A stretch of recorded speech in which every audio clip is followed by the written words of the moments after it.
이 방송은 짧게 한 작품에 대한 리뷰만 듣고 싶은 분들을 위한 요약본입니다. 전체 방송에는 더 풍성한 내용이 담겨 있으니까요. 책플릭스 채널을 확인해 주세요. 뭐 보통 좋은 콘텐츠는 집에서 봐도 좋고 밖에서 봐도 좋고 그렇죠. 근데 저도 보통 보면 출퇴근길에 대중교통에서 넷플릭스나 이런 책을 많이 보는데 가끔 이게 아무래도 책은 글자니까 옆에서 자세히 안 보면 안 보이지만 영상은 한눈에 보이잖아요. 맞아요. 슬쩍 봐도 뭐 보는지가 맞아. 딱 보여요. 그치. 예능 보내 저 사람? 저 사람 무슨 드라마 보내까지 다 보여요. 사실. 그치. 지하철 유리 창문으로 비쳐요. 또 맞아. 그게. 뒷모습에 맞아. 비쳐요. 그래서 옆 사람 하는 거 몰래 보면서 막 보기도 하고 그래요. 근데 아, 몰래 본다고? 나도 근데 몰래 뭐가 궁금하잖아요. 이렇게 슬쩍 봅니다. 근데 가끔 그러기가 조금 어려운 것들이 있어요. 저 같은 경우는 배드신이 많이 나오는 장면. 그런 부분. 그 대사나 장면이 조금 야하다. 성적인 장면이 그렇지. 많이 나온다. 이러면 밖에서 보기 조금 그렇더라고요. 내가 그렇죠. 누가 봐도 맞아. 나는 성인이고 그게 정말 당당한데. 포르노도 아니고 그냥 영화의 그렇지. 일부예요. 누가 네. 봐도. 근데도 조금 그래요. 옆 사람이 뭐라 생각할까. 그렇죠. 괜히 그래서 그런 거예요, 괜히. 야한 거 쉽게 말해서 소위 야한 거. 무흐한 거. 좋게 말해서 무흐한 거. 무흐지라고 많이 하죠. 네.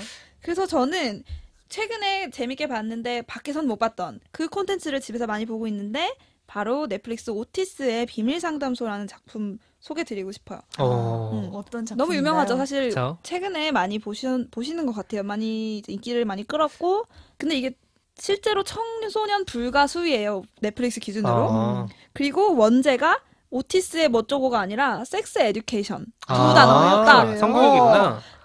섹스 에듀케이션 두 단어입니다. 그걸 이제 우리가 그렇구나. 우리말로 오티스의 비밀 상담소라고 번역을 한 거죠. 네. 순하게 번역을 했네요. 그렇죠. 근데 제가 봤을 때 이 콘텐츠 에듀케이션이 방점인데 앞부분의 이 섹스 때문에 밖에서 참아 보지 못했던 그런 그렇군요. 콘텐츠라고 소개를 드릴게요.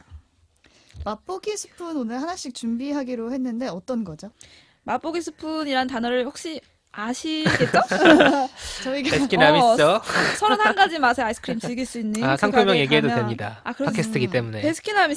아우 시원해. 베스킨라빈스 가보신 분들은 한 번쯤 다 경험 있으실 거예요. 맞아요. 너무 고를 수 있는 선택지가 많다 보니까 그렇지. 다 먹어볼 수가 없잖아요. 아이스크림은 다 사놓고 하나씩 천천히 먹을 수가 없기 때문에 보통 궁금한 맛이 있으면 직원한테 맛보기 스푼을 요청을 하면 한 숟갈 그 핑크색 베스킨라빈스 스푼으로 한 숟갈 떠줘요. 공짜예요 이거는. 그래서 그렇지. 먹어보고 괜찮다 하면 그 실제로 제품을 사는 거죠. 그래서 저희는 컨텐츠도 너무 많잖아요. 읽을 거 다 읽어보고 못 정하니까 한 숟갈 먹어보고 맛이 괜찮네 하면은 본품을 구매하실 수 있도록 그렇지. 영업의 기본이죠. 샘플. 네, 샘플입니다. 여러분 일단 한번 한 숟갈 잡숴봐 이런 느낌으로 준비를 했습니다. 그래서 네. 훌륭한 제도죠. 아주 이제 베스킨라빈스에서 개발한 좋은 제도입니다. 그래서 이 오티스의 비밀 상담소 저는 섹스 에듀케이션이라고 부르고 싶은데 맛보기 스푼을 소개를 해드릴게요. 포스터에 있던 문구예요. 섹스 다 알려줄게. 경험은 없지만. 이런 버전이 있습니다. 아 진짜 궁금하긴 재밌죠? 하다. 네. 알려줄 수 있지. 섹스 다 알려줄게까지는 약간 뭐야? 맞아요. 경험은 없지만 뭐라는 거야? 약간 이런 마음이 들어요. 줄거리를 조금 간단히 소개해드리면 그 주인공이 이름은 오티스고요. 그래서 오티스의 비밀 상담소고요. 이 오티스라는 소년이에요. 남자구나요. 네, 그래서 영국의 한 학교에 다니는 10대 청소년입니다. 그래서 이 오티스는 엄마랑 둘이 사는데 어머님이 유명한 성 상담사예요. 섹스 테라피스트. 구성애 같은 분이구나. 그래서 뭐 부부관계나 성적인 고민이 있는 분들한테 상담을 해주는 거예요. 그래서 어렸을 때부터 보고 듣고 자란 게 그런 거라서 얘가 그런 지식이 너무 많은 거예요. 몰라도 근데 경험은 해본 적은 완전은 없지만. 자기는 어떤 일종의 다양한 이유 때문에 못해요. 그런데 엄마한테 배워서 이론은 너무 빠삭해. 전문적인 지식인 거예요. 그래서 어떤 계기들로 학교에도 이제 아무리 10대들이지만 성 고민을 가진 친구들이 많은 거예요. 있죠. 그래서 그 친구들한테 몰래 이렇게 상담을 해주는 거야. 그 문제로. 성 문제를 겪고 있는 친구들한테. 그러면서 벌어지는 일들. 얘가 그런 걸 상담해 준다는 건 어떻게 알려지는 거지? 얘가 그렇게 전문적인 지식을 가지고 있다. 처음에 어떤 계기가 있어서 아. 얘가 우연한 계기로 한 친구의 고민을 의도치 않게 해결해 준 거예요. 그러니까 본의 아니게 자기도 상담을 하려고 한 게 아니라 얘기를 들어주고 되어 있는 자기가 막 알고 있는 지식을 가지고 조언을 자기도 모르게 튀어나온 거야. 그러다 보니까 근데 걔가 실제로 해결된 거야.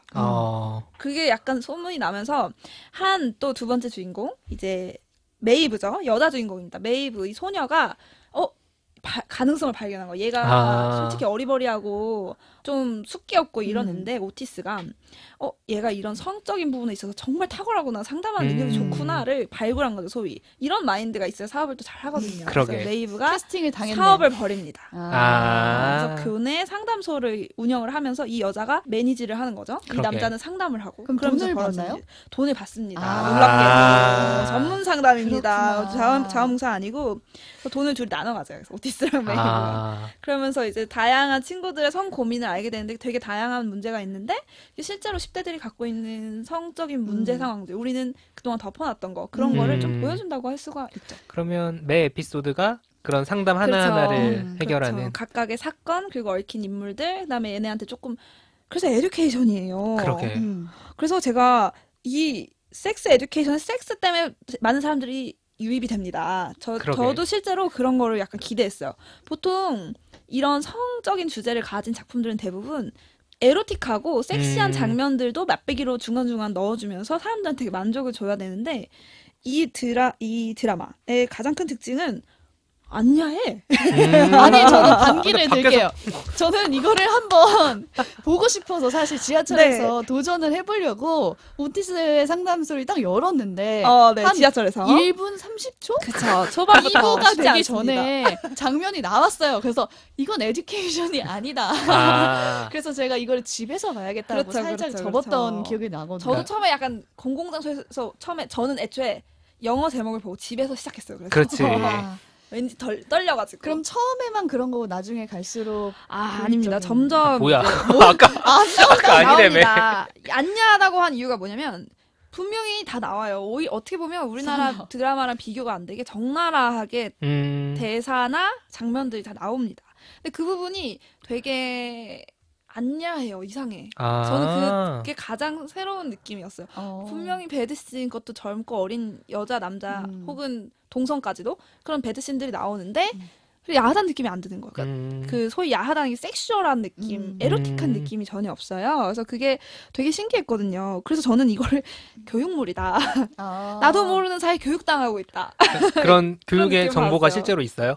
도움이 되는? 그게 갑자기 교육방송처럼 쫙 나오는 게 아니고 갑자기 이제 얘가 상담을 하잖아요. 상담하는 과정에서 정말 그 10대의 언어를 사용하는데 되게 유익한 거예요. 그게 유익하다는 게 정보 전달보다는 마인드. 그러니까 내가 이런 상황에서 이런 성적인 고민 어디 말 못해서 내가 오해하거나 잘못 생각하고 있던 부분을 좀 어떤 게 올바른 태도다. 서로 배려하고 나 자신을 좀 아끼는 좋은 마인드다라는 거를 좀 그 대화를 통해서 자연스럽게 생각해 볼 수 있게 되는 작품이었어요. 얘기를 들어보니까 뭔가 10대에만 필요한 그런 콘텐츠라기보다는 10대가 아니어도 어른이 봐야 20대, 됩니다. 30대가 봐도 충분히 교육적으로 볼 수 있지 않을까 그러니까 에듀케이션의 느낌이 있네요. 섹스를 관심을 갖고 있거나 섹스를 하거나 이런 사람들이라면 한 번쯤은 보면서 생각할 수 있는 여지가 되게 많아요. 그러니까. 되게 교육방송이에요. 그런 건 어때요? 이거를 뭔가 고등학교의 성교육 청불입니다. 다시 말씀드리지만 맞다. 그러네. 관람 불가수입니다. 청소년 관람 불가다. 그 이유는 이제 장면적인 부분이죠. 그러면서 이렇게 보면 에피소드 전체적으로 어쨌든 시트콤이고 유머러스한 작품이에요. 그런데 다루고 있는 주제가 되게 무게가 있어요. 예를 들면 뭐 10대물에서 되게 많이 나오는 주제들 있어요. 뭐 이혼한 가정이라든지 마약이라든지 동성애 뭐 이런 얘기는 사실은 많이 이젠 많아졌어요. 보편적으로 됐는데 거기서 나아가서 양성애자, 그다음에 무성애자, 범성애자까지도 되게 어려운 얘기까지 있고, 한다. 뭐 성병, 그다음에 이제 시즌 2 말에 가서는 미투에 대한 미투의 느낌을 연상시키는 그런 주제까지도 되게 가벼우면서도 좀 무게감 있게 다뤄주고 있어요. 신기하죠. 그래서 다시 거듭 말씀드리지만 교육물이라는 거. 교양이 쌓여있는구나. 네. 재밌게 봤고요.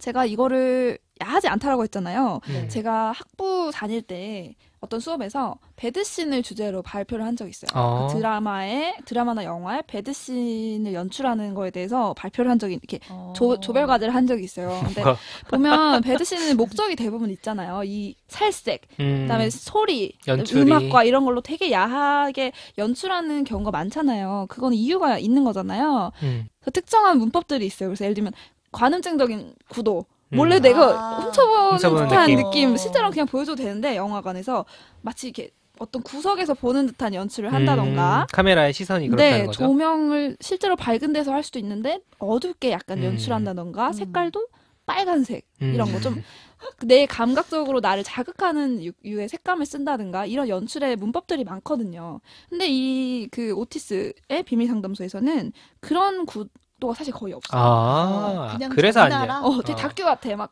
정말 적나라하게 보여주는데 또 이렇게 음악도 끈적한 음악 말고 경쾌한 음악.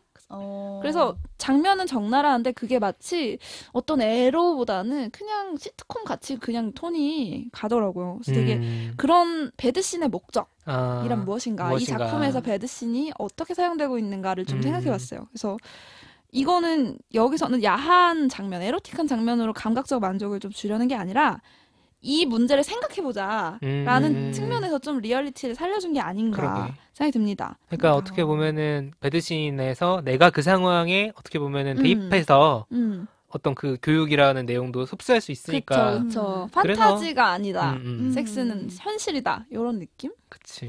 그렇습니다. 거기서 나오는 이제 고민들도 되게 어떻게 보면 창피한 문제들 있죠. 음. 내가 이상한 취향인 것 같은 어떤 아이. 그다음에 내 몸에 대해서 자신감이 없는 아이. 예를 들면 어떤 경우는 커플이 이제 10대 커플이 섹스를 하는데 여자가 계속 남자 얼굴을 베개로 덮는 거예요. 그래서 이 남자인 친구는 얘가 취향이 이상하다. 나 숨을 자꾸 막히게 한다. 이렇게 오해를 하는데 그게 아니라 이 여자는 하고 그 성행위 중 자기 모습이 너무 창피하다고 생각한 거예요. 흥분한 자신의 모습을 남자친구한테 보여주는 게 너무 수치스러웠던 거예요. 진짜 고민 상담 같은 느낌이다. 그렇죠. 정말 있을 법한 고민인 거예요. 그게 근데 되게 어떻게 보면 그런 얘기 들으면 에로틱하지 않잖아요. 그렇죠. 정말 현실이지. 생각해보게 되는 거예요. 왜 나는 맞아. 내 오르가즘 페이스가 창피하지? 라는 거. 이런 부분들을 조금 상기시켜주는 그런 내용입니다. 어떠세요? 책디님 이제 좀 집에서 용기가 볼 수 생겼나? 있겠죠? 지하철에서는 좀 그렇지만 지하철은 좀 그렇지만 그냥 어디 가서 말 못할 그런 이야기가 시리즈 1, 2로 나눠져서 쭉 있는 게 아닌가 싶어가지고 정주행이 필요하다. 뭔가 온 국민의 성교육의 교육 프로그램, 교과서 뭐 막 약간 이런 것처럼 그쵸. 다 같이 봐도 좋지 않을까 싶네요. 되게 볼 때 근데 어른들도 거기서는 다 성숙하지 않아요. 이게 부족하고 원래 그러잖아요. 다충우돌한. 특히 이 부분에 대해서는 그런 것 같아요. 성 부분 그렇네요. 재밌죠. 보고 싶네요. 시즌이 그렇게 길지 않아요. 저는 길면 또 시작하기 겁나잖아요. 한 시즌에 한 8편? 괜찮네. 8편? 킹덤과 비슷한. 영드니까? 길지 않습니다. 그래서 그렇군요. 3시즌까지 정주행하는 데는 그렇게 오래 걸리지 않을 것 같다. 이 오티스 근데 이제 이런 컨텐츠들 배드씬이 주요한 소재가 되는 작품들이 굉장히 많아요. 그러면 여러분들 한 번쯤 어떻게 찍을까 궁금하지 않으세요? 그렇죠. 신기하지 궁금하긴 않아요? 하지. 그 화면에 어디 연예가 중계인가 이런 데서 한번 보여준 적이 네, 있었는데 네. 스태프들한테 둘러싸여가지고 그러니까. 그 침대가 정 가운데 옷을 있고 다 그런 벗고. 식이더라고요. 그 연기가 어떻게 가능한가? 그러니까. 그렇게 수많은 카메라 앞에서 내 몸을 다 노출하고 그다음에 특히 노출에서 더 나아가서 성행위를 연기한다는 거 그러니까. 실제로 되게 감정적으로 되게 어려울 것 같아요. 저는 맞아요. 아무리 배우라고 해도. 음. 그래서 실제로 그 과정에서 이게 연출이다라는 명목으로 실제로 성추행이 이루어지기도 하고 많은 그렇지. 경우 그런 경우가 있었죠. 그런 영화 그 할리우드 미투 같은 경우도 있었고 그런 부분이 되게 어려웠을 것 같아요. 특히 이 경우는 내용 자체 설정 자체가 10대들의 사랑인데 이 연출을 어떻게 했을까 궁금하잖아요. 그래서 찾아봤더니 그 미투 사건 이래로 많이 활성화된 새로운 직업이 있어요. 이게 영어로는 인티머시 코디네이터. 배드씬 감독, 배드씬 연출 감독인 거예요. 배드씬 전문 감독. 인티머시 코디네이터는 인티메이트란 단어를 쓰잖아요. 되게 친밀한. 바꿔 말하면 되게 사생활적인 은밀한 부분에 대한 전문 연출을 해주는 감독인 거예요. 그래서 사실은 좀 쑥스럽잖아요. 배드씬이라는 게 그러게. 말하기가 너 여기서 얘를 어떻게 뭐 쓰다듬어, 뭐 입을 얼만큼 맞춰 이런 거 얘기하기 좀 부끄럽죠. 그래서 그동안은 느낌으로 진짜? 많이 연출을 하신다고 해요. 어떠어떠한 느낌을 요구를 하는데 이거를 부끄러워할 게 아니라 정확하게 어디까지 스킨십을 할 거고 어떤 강도와 시간으로 할 건지를 전문적으로 지시를 하고 배우들이랑 소통을 하는 직업이래요. 그래서 그게 그러니까 오히려 네. 정확하게 지시를 하고 오히려 약속을 가이드를 하는 거죠. 주면 그 범위 안에서 하는 게 하는 연기다. 딱 그쵸. 약속이 되니까. 그럼 내가 연기를 하는 입장에서도 여기까지는 우리가 약속한 부분이니까 그렇네. 불쾌한 의도가 아니라는 거를 아는 거죠. 그래서 이 배우들의 정서 관리에도 도움이 되고 맞아. 거기에 나아가 작품에도 도움이 돼요. 왜냐면은 그러게. 더 리얼하면서 봤을 때 더 느낌이 전달력이 있고 더 의도를 잘 드러낼 수 있는 액션을 주기 때문에 느낌으로 그냥 정말 성행위를 하는 것보다는 그 더 적절한 방법이라고 할 수 있을 것 같아요. 그렇네. 양쪽 다 진짜 좋을 것 같아요. 배우 입장에서도 그렇죠. 자세한 디렉팅을 받을 수 있으니까 그것 자체가 너무 좋을 것 같고 그 연출이 나오면은 감독도 좋고. 그렇죠. 하고 싶은 얘기를 더 잘 전달할 수 있고. 그래서 이 오티스의 비밀상담소 이 작품의 경우에는 그런 인티머시 코디네이터를 도입을 해서 이 배우들의 연기를 다 지시를 했다고 해서 이거는 우리나라 영화 현장에도 빨리 도입이 돼야겠다. 될 필요가 있겠다라는 생각이 들었어요. 없이 어떻게 하나 싶은 생각이 지금 드는데. 그래서 어쩌면 제가 야하다는 느낌으로 오해받지 않고 이 드라마에 사용된 배드신들의 의도를 제가 잘 전달받을 수 있지 않았을까. 그러네요. 그런 생각이 들었습니다. 그래서 착한 연출이다. 저는 이렇게 얘기를 하고 싶어요. 착한 연출. 전체적으로 이 드라마는 좀 밝은 느낌을 잃지 않으면서도 되게 무거운 주제를 단정적이지 않게 그러니까 생각해 볼 수 있게 잘 입체적으로 좀 연출을 한 것 같아요. 그래서 한 번쯤 집에서 볼 수 있다는 게 좀 아쉽죠. 우리 잊고 있었다. 집콕하실 때 지금이 찬스라는 생각이 드는 이제 작품입니다. 저희도 경제생활하고 하려면 그렇죠. 이제 밖에서 돌아다녀야 되는데 지금이다. 제가 회사에서 이거 검색하는 것도 좀 그랬어요. 컴퓨터에 섹스 에듀케이션 너무 회사에서 검색했어. 점심시간 잠깐 이제 좀. 네. 진짜. 회사에서는 일하고. 집콕이 찬스다. 지금이 이 드라마를 마음 편히 정주행할 수 있는 찬스다. 다만 이제 부모님과 같이 사시는 분들 조금 조심해 주시고요. 침대에서 핸드폰으로 보시고. 상당히 교육적이라는 거는 근데 좀 염두에 두시고 재밌게 봐주시면 좋겠습니다. 좋습니다. 책플릭스